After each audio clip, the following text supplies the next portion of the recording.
Hello everyone and welcome again to Longer Tables Live. I am so super excited today to keep these Longer Tables with a new conversation, this time with the one George Russell, the amazing Formula 1 driver for Mercedes. I mean, I love when a car company has the name of a woman. What other team you will follow but that team that is called Mercedes? Well, this guy is hot. For many reasons, he's hot. I'm not used on the racetrack, people. Ladies and gentlemen, George, please come here and join me on the stage. Thank you for coming. Welcome. Thank you so much. I see some Mercedes hats in the audience. Hey. I'm happy about this. Oh, there's a few. Good stuff. I'm not as tipsy. Are you tipsy or are you? I don't think I can drink this. I can, but You don't have to drink. I don't have to. I'll let you enjoy it all. I mean, do you drive around the island? No, I don't. So, before I forget, I wanted to give this to you and Carmen. Yes. Okay. A photo I took in Palau. Oh, It's wonderful. a terrible photo, but I took it. Yeah. Okay. Thank you. I don't know where I give to you. Thank you so much. I don't know where I'm going to put this, but somewhere. I heard you have a big house. Yeah, somewhere very nice for sure. Yeah, so for you. Thank you so much. Can I take this or you'll? I put it here. All right. Okay. But when I visit your house, I hope you'll be there. Yes, absolutely. Front and center. Yeah, please sit down. Thank you so much. All right. Okay, I did the introduction. This is great. 26 years old only. 26 years old. My God, but you've been driving all your life. Yeah. I mean, I've been listening about you, I don't know, like 40 years ago you were driving. Not quite this. I started racing when I was about 3 years old on a quad bike. And that's where it all started.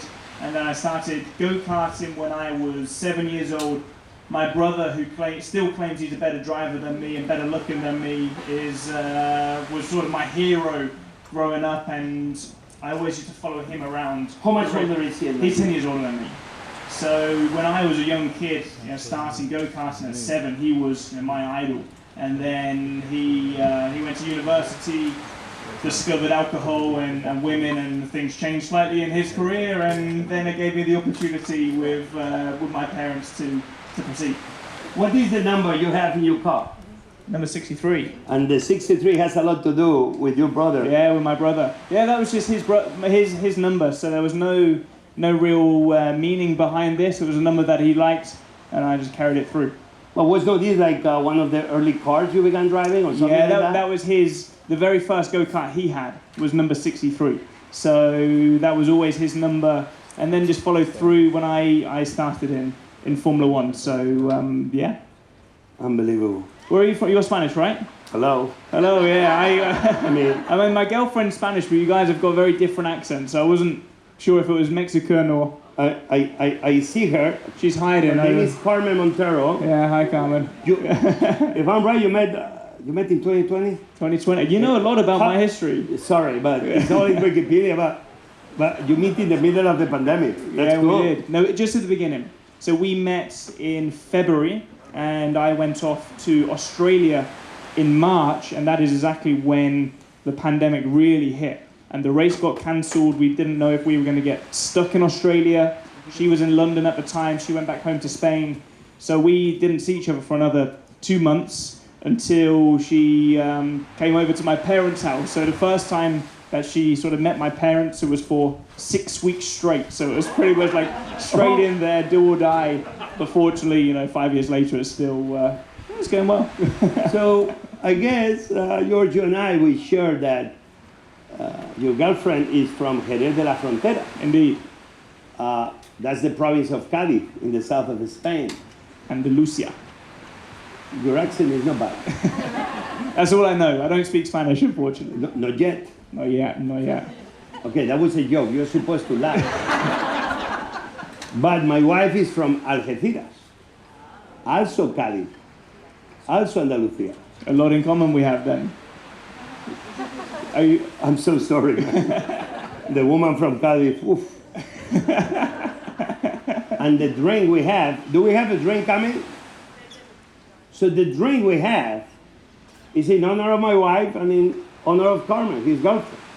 And it's called Rebujito. Okay. Hold on, are we selling Rebujito? Are we giving Rebujito? What is Rebujito? The sherry? This is sherry.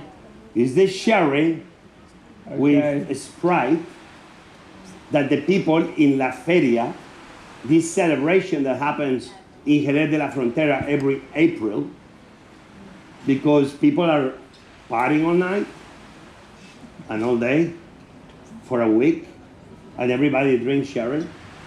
Sherry has like 30-40% alcohol. Well, has less, but looks like 40.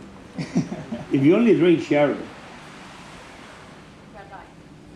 So they start mixing it with the Sprite, and that became the Rebujito. So if you go during April to La Feria de Abril, everybody will be drinking that. So in honor of your girlfriend, which very much in honor of you and of my wife, that's what you guys are going to be getting, Rebujito. Repeat with me. 1, 2, 3. Rebujito. No, don't be shy. This is the worst.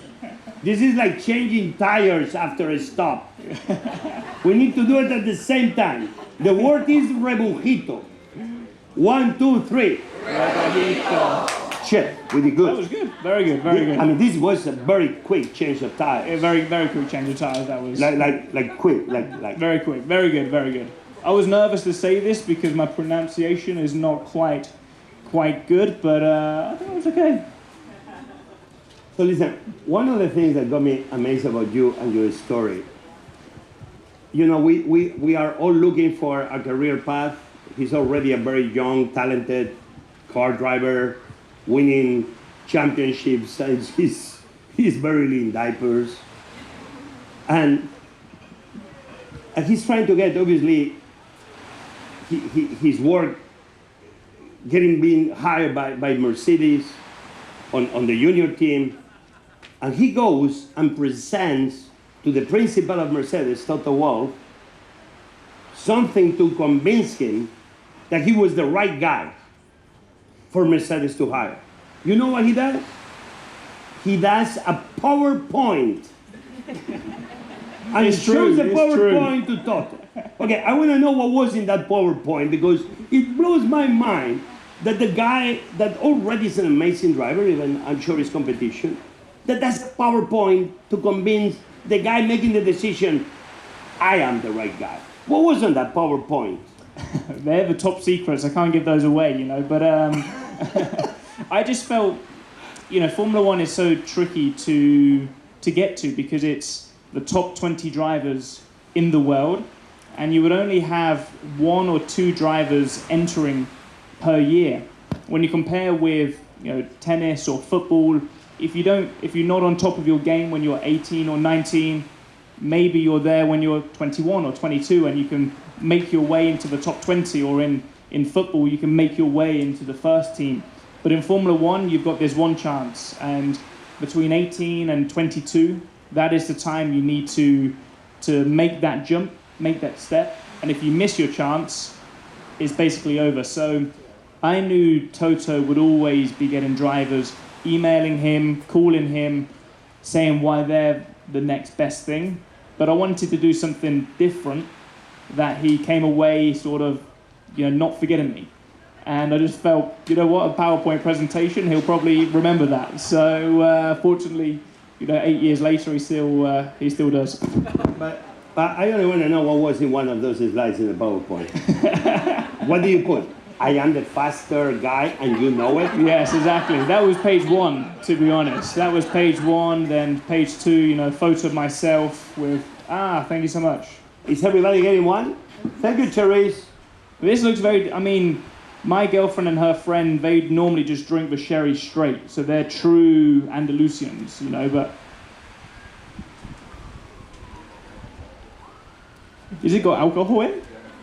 No? Yeah, sherry's alcohol. No, man. I think this is a non-alcoholic version. No, we made the version. Okay, all right. But we don't This know is if nice. you're going to be dry. I mean, do you know what I have over here? Jet car Cayman. Jet car, okay, what is jet car? Who was in my cooking class yesterday? A lot of people How did I arrive? in a car. Okay. In a car, driving 195 miles per hour. Wow. And we are going to have 2 jet cars coming this way, and we're going to leave, and we're going to do a competition who touches the sun first. It's not these cars driving on the water, is it? No. It's this. Oh, wow. Arriving in style, hey? I did it. You did it. I almost crashed against the palm tree. It's no longer here. That was a joke too. You know? Man, you're hard on my jokes. It's funny. It's a late night show guy. Says the same thing. Everybody laughs. They need more sherry. So we keep going. So, okay. Began driving really for Mercedes, Formula 1 2019. You won your first race 2022, Sao Paulo. You already won 3 times, if I'm right. I think I was there. You were Las there. Vegas 2024. You were there in Las Vegas. Las Vegas 2020. Oh, yeah. I have 4 restaurants in Las Vegas. Okay. And that was not easy. Las Vegas is tough. I didn't get an invite from you to come to your restaurant. No, I didn't get invited. I invite to be with you next Okay. year. All right, I'll invite you, you invite me. I was having some of your olive oil yesterday. I saw your Good. face on the back. Tell me one thing, Vegas. What is more difficult or what you prefer? Both questions alike. Urban settings. I remember when I was very young, Barcelona had one in the middle of the city. Super dangerous, we know Monaco. What do you prefer? Those kind of settings that happens almost in the middle of the city, or the more race in the middle of this kind of setting that is used to create for Formula 1? What do you prefer? The more traditional kind of racing place, or those ones that are in the middle of the city? Honestly, I prefer the ones wherever we're quick, to be honest. If we're quick, I love the track, and it could be the worst track in the world, but I love it if we're fast. And we could go to the best circuit in the world and the best destination. If the car's slow, I hate it. So, no, but in all honesty, I think Formula 1 is so great now because, you know, we have 24 races. There's a huge amount of races, but it's so diverse. You're going racing from Australia to Japan to Las Vegas, Miami, Austin, Mexico, Sao Paulo. You really see so much about the world. Also in your industry with, you know, the food culture in all of these different places, it's actually a real challenge when we go to 20 different countries over the season. And of course, you always want to test a bit of local cuisine, but when it's 24 times a year, you know, you can't be having Mexican tacos one weekend, then Austin barbecue, whatever, the following weekend, and suddenly you realize that there's almost performance in trying to make sure your diet is consistent across the whole season when you go into all of these different destinations, and that's a real challenge that we face. So that's why you don't come to my restaurant. Well, maybe your restaurant and your food is exactly what I'm looking for. So obviously we don't see it, but I mean, driving is athletically very taxing, right? How many pounds you lose per race? Pounds? I have no Before idea. and after. Well, Come on. kilos. You are I know, weighing yourself all the time. Kilos. I know kilos. Okay, I'm sorry, kilos, finally. Kilos. Yeah, I mean, listen, I'm not the one that invented pounds, okay? It's a country called Britain that they came up with those weird Fahrenheit things. We didn't come up with Fahrenheit. I think that was sorry, you're right, but that's somebody look like you did. And pounds and ounces. Yes. And cups. I mean, cups are good. 1 cup, 2 cups, 3 cups. But before you go in the car and after you leave the car, can be an hour and a half. Yeah. That's a lot of water, but how many pounds, how many kilos you may lose in a race? Well, my record of weight loss, which is mainly always liquid, in 1.5 hour race was 4 kilograms. So I don't know what that is. What is it? Does anyone know the conversion to pounds? 9 pounds. 9 pounds. That's 9 pounds. So, and it's quite interesting because we have to weigh my race suit separately because all of my sweat is absorbed within the race suit, and the race suit can be 1.5 kilos heavier after the race than before. So yeah, it's not a very nice job whoever does that, but it's it's essential. So you sweat a lot. So the first thing your girlfriend tells you after you come out of the car, take a shower. Take a shower, Yeah. drink some water. So Man, 89 pounds. So I want to announce here that George Russell is creating this clinic for fasting and weight loss. I mean, where yeah, they put you in a car for 4 hours and you will lose 30 pounds, guaranteed. This is the new way. Drive a car for 4 hours and you'll be slim like him. George Russell, weight loss clinic. there's a business there for sure. There's Holy a business. cow. That's big. So great. I had another question. I just answered the question myself. Great. You burn thousands of calories. That's amazing. But I heard that you love, if something you love, is British cookies. British cookies, Biscuits. biscuits. That's what I heard. I mean, you're- I had the question here. Somebody put it. They read it somewhere. So far, your stats have been good. This one's a little bit off-piste. I don't think that's quite right. I like a good cookie here and there, like a bourbon, chocolate bourbon in like a cup of tea. I used to have that when I was younger, but not anymore. How do you think I keep my body like this? Not eating cookies. Not going to my restaurant. We need to upgrade the Wikipedia. We need to change that. Yeah, we need to change that one. That's fake news, people. He doesn't like this. He likes the British Bake Off, okay? Exactly. I like that one too.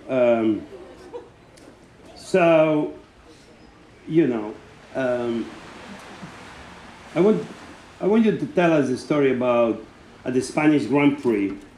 You radio your team to ask if it was raining or about to be raining. But in fact, we were talking about sweating. You were sweating so much, seemed like rain. Is that also fake news on Wikipedia? That isn't fake news. That is real news. That is real news. Great. Well done. Whoa. You got this one right. That was slightly embarrassing, to be honest. So in Formula 1, we talk with our team on the radio maybe twice per lap, every single lap. But the TV only takes the radio messages that are either controversial or is a bit funny or whatever it may be. So sometimes you look a bit of an idiot. So there was this race in Barcelona. It was very hot, very humid, but there was some bad weather in the region. And a cloud came over, it suddenly got quite grey, and I was already sweating. By this point, halfway through the race, 1.5 kilos of weight loss probably, I started getting drips of water on my visor. So I asked, is it raining? And they said, are you crazy? No, there's no rain at all. And I realized 2 or 3 laps later, it was sweat that every time I would brake, it would throw onto my visor. So obviously Formula 1 put that on the television to make me look a bit silly, but we're here to tell the tale. So you got that one right. I got it right. Okay, Yeah, so we get right. So the biscuits are got it wrong, but the sweat you got it spot on. The sweat so. was there, but we all know. I have friends that they are in Formula 1, and Fernando, I'm from Asturias. He's from Asturias. Okay. Carlos Sainz, I know him well. His father, Yes. amazing. His father. Amazing guy. Last yes. year he won the Dakar. This year he crashed on the second, third day. That only show you. You know your stuff. I love racing. Okay. I was alright. supposed to be. I don't fit in the car, but if I'm given the opportunity, You take it, okay. Yeah. But obviously the food you mentioned, going to Austin and barbecue, and going to Spain and going. So through the season, I'm guessing that you have love for foods that you cannot even think about eating, because every pound counts. I do indulge here and there. Japan, I've got this amazing little restaurant, family run. We go there, we sit on the floor, they make the food in front of us, and it's just incredible.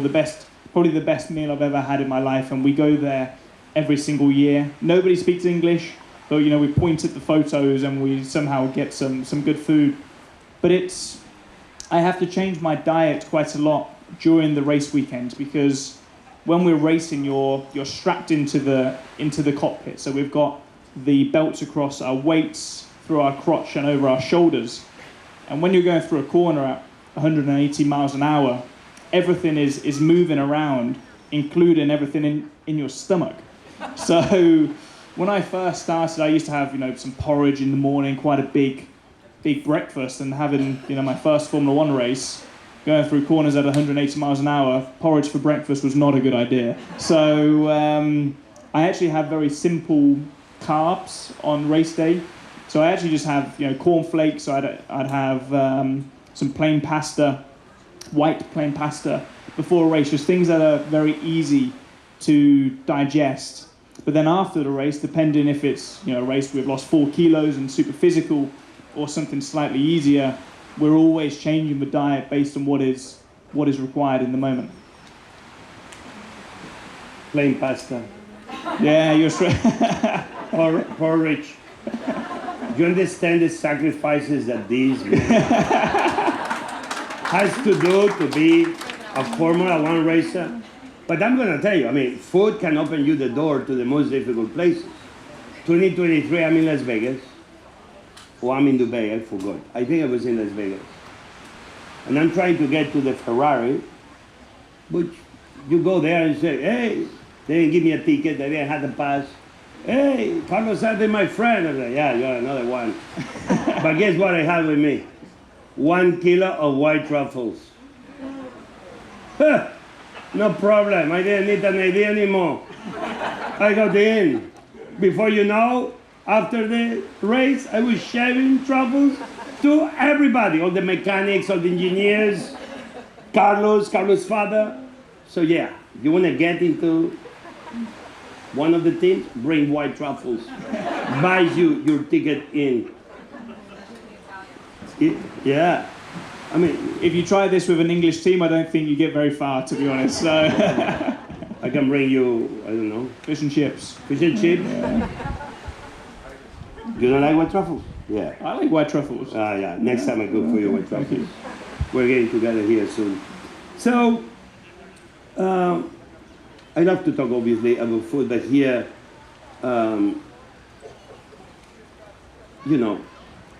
the training you have to go. How many times you spend in the gym? My wife says that I don't do the gym enough. No. That means I never go to the gym. but how much time you spend in the gym doing weights and? Again, it's like, for example, now I'm going to be here for the next week training, and we'll be training twice a day, maybe two hours. Here in Cayman? In Cayman, yes. But we'll be training twice a day, 2 hours per session, because during the season it's very difficult to train. Imagine we're racing in Australia. It's a very physical race. You fly back 24 hours back to Europe. You're fatigued from the flight. You're jet lagged. It isn't smart to then hit the gym straight away as soon as you arrive, and you need time to recover. But before you know it, there's a sponsor event, you go to the team, you're on the simulator, and then you're flying off to the next race. So now in January is the time where we need to really get in the gym, hit the weights, hit the cardio to make sure we're in shape for the whole season, because honestly we're almost losing fitness as the season goes on, and if you don't get it in during January, it's game over. Wow. So game over. That's gone straight over your head, the training things, no? Yeah, I need to. That's why you see, I don't want to lose my shape, so I don't go to the gym. He said it. Did I understood him right? Yeah. So guys, we've been learning so many things that if you want to lose weight, you should drive more. That was a joke. But I had 2 bottles of champagne here. We didn't have the sip yet. But I think the champagne, and opening a bottle of champagne has become, without a doubt, the sign of Success. you're a champion. Success. And spraying everyone, do you train for when you win to open the bottle of champagne, or you just happen right there? Of course, training all the time for the champagne opening, obviously.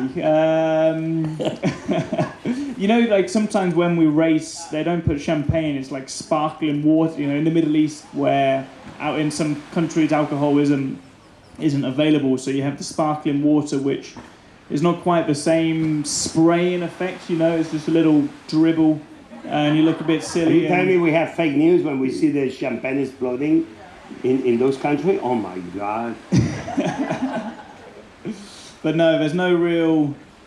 I mean, sometimes you can look pretty foolish when you're trying to... In the past, you had to actually open the bottle. Fortunately, now they deliver it without the cork on. But in the past, that was a proper workout sometimes, trying to get the...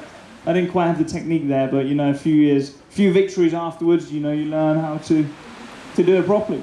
So, George, where is, as we are ending this Longer Tables podcast, what is the next place you hope to open that amazing bottle of champagne to celebrate victory? First race, Melbourne. It's got to be. So,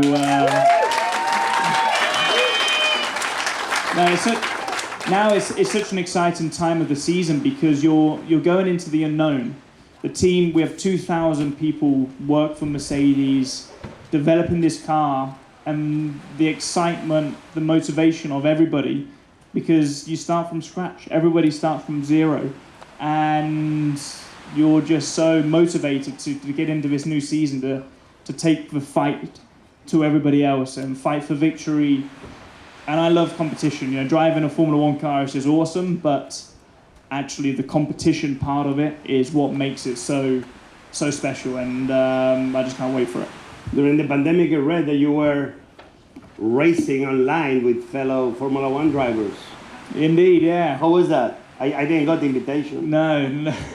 You don't get many invitations. Sure. Me neither. So we need to sort this out. So who was the winner? Who was the best one? I tell you, well, the story was I did my first season Formula 1 in 2019, and we had the slowest car on the grid. Me and my teammate finished 19th and 20th every single race, and it was, I'm not going to say it was torture because it was my dream to arrive in Formula 1, but when you've raced your whole life, always competing for victories, always competing for championships, when you arrive to Formula 1 and then suddenly you're at the back, it's a bit of a shock to the system. So when the pandemic arrived and there was no Formula 1, suddenly there was the idea to do some racing online. So I thought, you know what? Twitch? On Twitch. I was like, you know what? I want to show them who's boss. So I went out, I was training so hard, practicing all of the time, and then, yeah, we won. So that was good. I felt good about that. So I think it was Winston Churchill who said, success is going from failure to failure. You finished 1920 and you kept going. It's going from failure to failure without losing enthusiasm. Here you have a young fella that when he began at only 7 years old, had the enthusiasm to keep pursuing his dream. This be a message to all the young people and all of us. Just appreciate that. Thank you very much, my man. This is Longer Tables, and we have the only, the one, George Russell. Thank you very much for being here with us today. Thank you.